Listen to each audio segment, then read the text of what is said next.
पुरुष प्रतिमा को स्पर्श हो सकते हैं, पर माताओं बहनों को बालाजी की प्रतिमा को स्पर्श करने का अधिकार नहीं दिया गया है।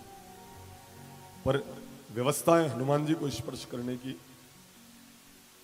कोई देशी गोमाता के घुटने से ऊपर अगर स्पर्श करते हैं तो साक्षात बालाजी महाराज को स्पर्श करने का पुण्य व्यक्ति को प्राप्त हो जाता है। वहां पर सब स्पर्श कर सकते हैं। गाय के एक पैर में भेरू जी महाराज घुटने से ऊपर अगले पांव में, और एक पांव में हनुमान जी महाराज विराजमान रहते हैं। गाय के जिमणे खुर में भोली गोपी का निवास और डाबे खुर में गंधर्वों का निवास।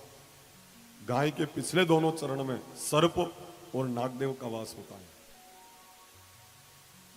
जिनको नाग के स्वप्न आते हैं, बार बार सांप के सपनों से डरते हो, तो गाय के पिछले खुर को स्पर्श करने से आपको नाग के स्वप्न आना बंद हो जाते हैं।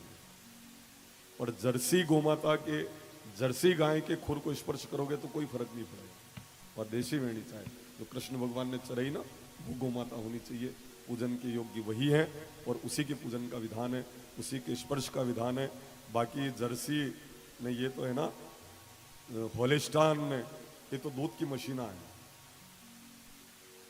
ये थी झोंको नहीं, ये थी निकारो, बस जो कहा है उनमें समझना थोड़ी है, पूजन के योग्य थोड़ी है।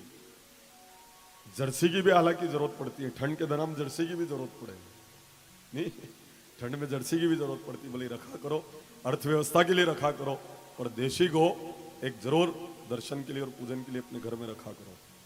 आइए कथा में जब हम प्रवेश करें तो कल तक हमने आपके समक्ष वर्णन किया था, भक्ति, ज्ञान और वैराग्य नारद जी के हृदय में विराजमान हो जाते हैं। इस कथा से कौन कौन लोग पवित्र होते हैं? एक एकम अक्षरम पुंसाम महापातक नाशनम महा। एक अक्षर भी अगर कान में पड़ जाए तो महापातक तक शमन हो जाते हैं। खाली एक अक्षर भी कान में पड़ जाए ना भगवत जी का, तो महापाप भी तत्काल समाप्त हो जाते हैं। अगर मन से कथा सुने तो जरूर असर करती है, पर ऊपरले मन से भी कोई कथा सुने तो भी कथा असर करती है। करंट तो करंट होता है, करंट तो करंट ही होता है, और करंट का एक तार पकड़ो तो भी निमण में जतरा भी तार है और बहुत सारे बारीक बारीक, उन सबको पकड़ो तो भी करंट तो करंट ही होता है। तो बस ऊपरले मन से भी कथा सुनो, कथा असर करती है। कैसे असर करती है ऊपरले मन से कथा सुने, उनके ऊपर कैसे प्रभाव डालती है, आप सुनना, बड़ा आनंद आएगा। एक बार एक बहुत धनवान व्यक्ति था, उसकी पत्नी हर बार कथा सुनने जाती, हर रोज कथा सुनने जाती, और उसके पति कभी कथा नहीं सुनते थे। वो अपने पति से कहती, स्वामी आप मेरे को छोड़ाने की व्यवस्था करते हो, वापस बुलाने की व्यवस्था करते हो, पर आप कथा नहीं सुनते हो। स्वामी पधारो, एक बार आप भी कथा सुनो। उसके पति ने कहा, देख तेरे को मैं छूटता हूँ, वापस लेने गाड़ी भेजता हूँ, अगर ज्यादा जिद करेगी ना तो तेरा भी कथा में जाना बंद करा दूंगा मैं। हाँ, तो फिर पत्नी कुछ भी नहीं बोलती कि अच्छा है, कम से कम मेरे को सुनने दे रहे हैं, ज्यादा जिद करूंगी मेरे को भी ये मना कर देंगे, इसलिए वो मौन हो जाती है। पर 2-4 महीने बाद फिर जब फ्लैक्स लगते हैं, पर्चे छपे हुए लगे हुए देखती है, तो फिर अपने पति से कहती है, स्वामी बहुत अच्छी कथा चल रही है, अब की बार सब बातें समझ में आ रही, आप चलो तो फिर। तो पत्नी चुप हो जाती है।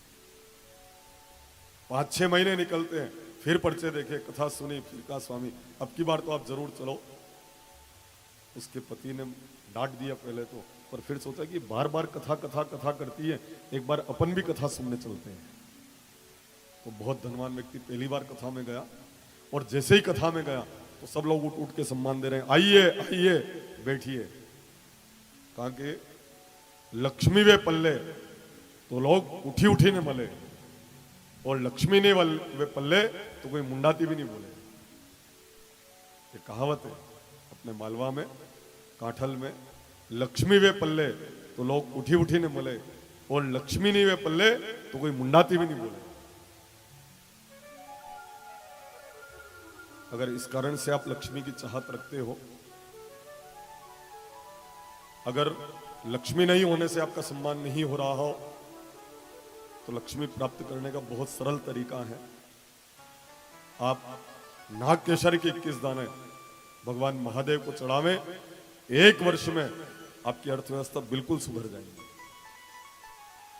नाग केसर के दाने आते हैं लौंग जैसे, आप एक दाना चढ़ाकर ओम नमः शिवाय, दूसरा दाना चढ़ाकर ओम नमः शिवाय, तीसरा दाना चढ़ाकर ओम नमः शिवाय, 21 दाने आप नमः शिवाय बोलकर चढ़ावे, 1 वर्ष में और आपकी अर्थव्यवस्था जरूर सुधर जाएगी।